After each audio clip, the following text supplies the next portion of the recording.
ஆண்டவராகிய இயேசு கிறிஸ்துவின் நாமத்தினால் உங்களுக்கு என் அன்பின் வாழ்த்துக்கள்.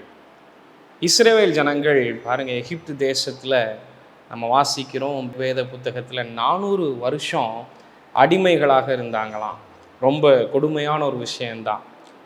ஆனால் அந்த 400 வருஷமும் இந்த ஜனங்கள் இந்த பார்வோனை சேவித்தார்கள், பார்வோனுக்கு எல்லா வேலைகளையும் செய்தார்கள். இந்த இஸ்ரவேல் ஜனங்களை வைத்து தான் அந்த எகிப்து தேசத்தில் அநேக பெரிய நகரங்களை எல்லாம் அந்த பார்வோன் கட்டினான். இந்த ஜனங்கள் தங்களுடைய சொந்த தேசத்துக்கு போகணும், தங்களுக்கு ஒரு ஆசீர்வாதம் வேண்டும் என்று ரொம்ப விரும்பினாங்க. ஆனால் எதுவுமே நடக்கலை. 400 வருடங்கள் எதுவுமே நடக்கலை.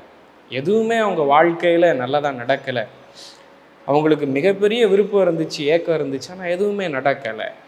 ஆனால் பாருங்கள், ஒரு நாள் வந்தது, ஆண்டவராகிய கர்த்தர் மோசேயை தெரிந்தெடுத்தார். மோசே பார்வோனை சந்திக்கிறார்.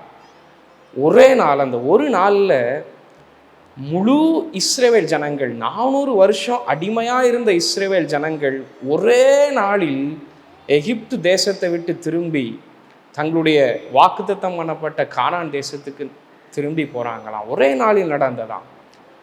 இந்த எகிப்து தேசத்தின் ராஜா பார்வோனும் அவனுடைய சேனைகளும் இந்த இஸ்ரவேல் ஜனங்களை பின்தொடர்ந்து போகிறாங்க.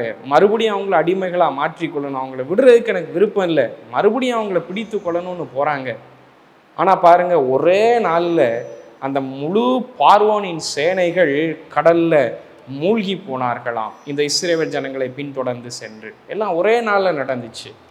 எல்லாம் ஒரே நாளில் அது நடந்ததாம். பாருங்கள், அந்த இஸ்ரவேல் ஜனங்கள் காப்பாற்றப்படுவதற்கு, அந்த இஸ்ரவேல் ஜனங்கள் ஆசீர்வதிக்கப்படுவதற்கு ஆண்டவர் அந்த நாளை முன்குறித்திருந்தாராம்.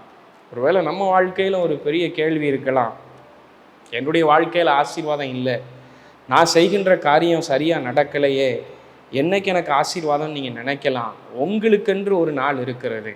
நீங்கள் ஆசீர்வதிக்கப்படுவதற்காக ஆண்டவராகிய கர்த்தர் ஒரு நாளை முன்குறித்திருக்கிறார். அது வரும்பொழுது நிச்சயமாகவே உங்கள் பிரச்சனைகள், உங்கள் போராட்டங்கள், உங்களுடைய தோல்விகள் எல்லாம் ஜெயமாய் மாறும். நிச்சயமாகவே ஆண்டவர் உங்களை ஆசீர்வதிப்பார். கர்த்தர் உங்களை ஆசீர்வதிப்பாராக.